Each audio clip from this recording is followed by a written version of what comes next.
Libo-libong OFW ang umasa na makarating sa kanilang mga mahal sa buhay ang mga balikbayan box na pinaghirapan nilang punuin habang nagtatrabaho sa ibang bansa.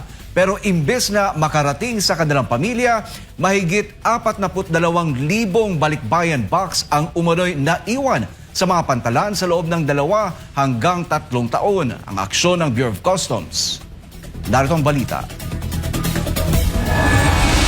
Isang ordinaryong kahon, pero para sa mga OFW, simbolo ito ng kanilang sakripisyo, pagmamahal at pangungulila sa pamilyang naiwan sa Pilipinas. Ngunit sa halip na matuwa ay dismayado ang libu-libong overseas Filipino workers sa kanilang padalang balikbayan boxes. Ayon sa Bureau of Customs, mahigit 42,000 balikbayan boxes ang naiwan sa iba't ibang pantalan sa bansa matapos umanong abandonahin ng ilang cargo forwarding companies. Ngayong Biyernes, 5 kumpanyang sangkot dito ang inireklamo ng kasong kriminal ng BOC sa Department of Justice dahil sa kabiguang maihatid ang mga kargamento ng mga OFW. Abot sa 3,176 na kahon ang direktang sangkot sa pinakahuling reklamong inihain laban sa mga kumpanyang ito. Nasa halos 20 milyong piso ang nakolekta ng mga ito mula sa mga OFW. Pero kapag pinagsama-sama ang lahat ng reklamong natanggap ng pamahalaan, umaabot raw sa mahigit 330 milyong piso ang perang naibayad ng mga biktima. Mahigit 42,000 boxes ang mga iniwanan ng mga kumpanya na to. At 2 weeks from now, meron pa tayong 3 na hinahabol na ididemanda muli. Mas masakit pa rito ayon sa BOC, matagal umanong ipinalalabas ng ilang kumpanya sa kanilang mga website na nakabinbin sa Bureau of Customs ang mga padala.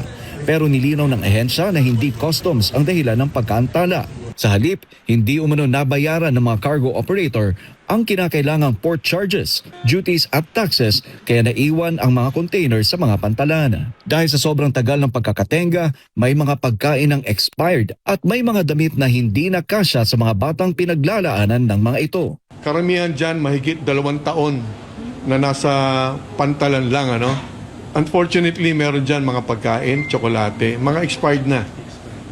Yung iba nga, sinabi ko nga, damit pang bata, damit pang baby, nakalakihan na.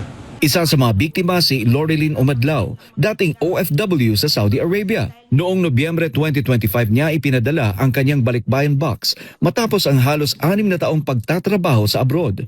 Ngunit hanggang ngayon, hindi pa rin niya ito natatanggap. Hindi po namin joke na pinupulot para lang mapuno ang isang box. Maraming salamat po. Kasama pa umano sa laman ng kahon ang mga produktong para sana sa kanyang inang na may hypertension. Sa tulong ng Malacanang Bureau of Customs, DMW at iba pang ahensya, libre nang ipinadala sa mga benepisyaryo ang karamihan sa mga naiwang balikbayan boxes. Ayon sa BOC, mula sa mahigit 42,000 na kahon, nasa mahigit 1,000 na lamang ang hindi pa naihahatid. Samantala hindi pa rito nagtatapos ang kaso. Bukod sa 5 kumpanyang kinasuhan, may 3 pang cargo operators na inihanda ng sampahan ng reklamo sa mga susunod na linggo. Pinag-aaralan na rin ng Bureau of Customs at Department of Justice ang pagsasampa ng large-scale estafa at cybercrime charges laban sa mga responsable. Habang patuloy ang paghahatid sa natitirang mga balikbayan box, nananawagan ng Bureau of Customs sa mga OFW na suriin muna ang record at kredibilidad ng cargo company bago magpadala ng kanilang mga kargamento upang hindi na maulit ang ganitong uri ng panlilinlang.